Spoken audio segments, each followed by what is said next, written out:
কৃষি কৰ্মৰ জৰিয়তে এক উৎকৃষ্ট নিদৰ্শন সমাজলৈ দাঙি ধৰিছে আৰু এই কৃষি ভূমিৰ জৰিয়তে নিজেও স্বাৱলম্বিতা হোৱাৰ লগতে প্ৰায় 20টাকৈ পৰিয়াল স্বাৱলম্বী কৰি তুলিছে। নৱগঠিত খুমটাই সমষ্টি খুমটাই মৌজাৰ বীৰেন ভূঞা আৰু চুনু কৰ্মী দুইজনে একেলগে লগ লাগি প্ৰায় 150 বিঘা অধিক কৃষিভূমিত বিভিন্ন ধৰণৰ খেতি কৰিছে। ৰঙালাও, বন্ধাকবি, মূলাকে আদি কৰি সৰিয়হলৈকে বিভিন্ন ধৰণৰ খেতি কৰিছে। আমি তেওঁলোকৰ কৃষিভূমিত উপস্থিত আছোঁ। মোৰ সহযোগীৰ সৈতে আমি সম্পূৰ্ণ পৰিৱেশটো দেখুৱাম। এনেধৰণে প্ৰায় 150 বিঘা কৃষিভূমিত তেওঁলোকে এই খেতি কৰিছে দুইজনে মিলি পেলাই। আৰু এয়া আমি এতিয়া য'ত উপস্থিত আছোঁ এয়া হৈছে মূলা খেতি কৰিছে আৰু তাৰ কাষতে আছে বিলাহীৰ কাষতে কৰিছে বন্ধাকবি। এনেধৰণে বন্ধাকবিৰ কাষতে আছে সৰিয়হৰ খেতি। প্ৰায় 150 বিঘা কৃষিভূমিত তেওঁলোকে সেউজ বিপ্লৱ গঢ়ি তুলিছে। আৰু দেখা যায় যে বহু নিবনুৱা যুৱক যুৱতীয়ে কামৰ সন্ধানত বহু ৰাজ্যৰ পৰা বাহিৰলৈ যোৱা দেখা যায় কামৰ অভাৱত।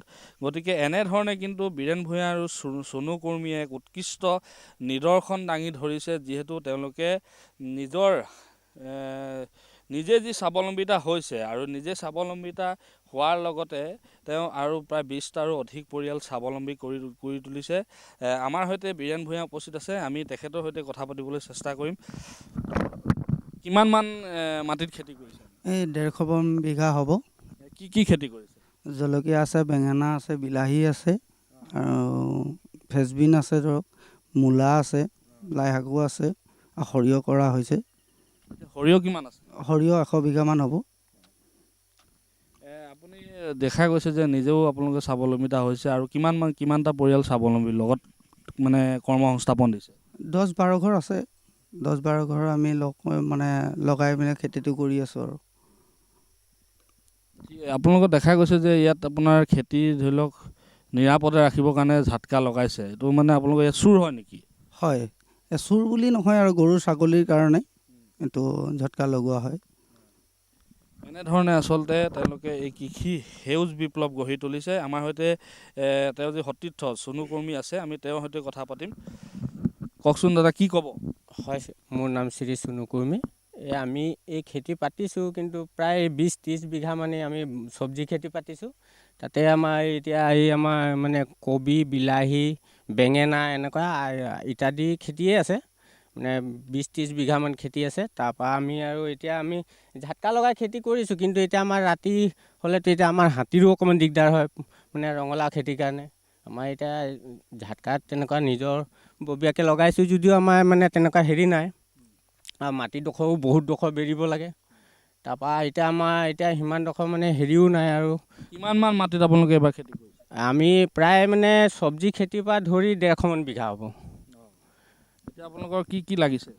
এতিয়া আমাৰ ৰঙালাও লাগিছে। ৰঙালাও এতিয়া আমি শিকিছেনে নাই? আজি ছিঙিছোঁ।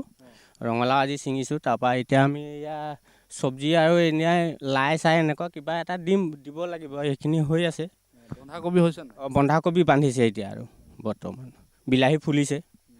সৰিয়হ 100 বিঘামান হ'ব, কিন্তু সৰিয়হ এতিয়া আৰু অকণমান দেৰিও হৈছে পৰাটো।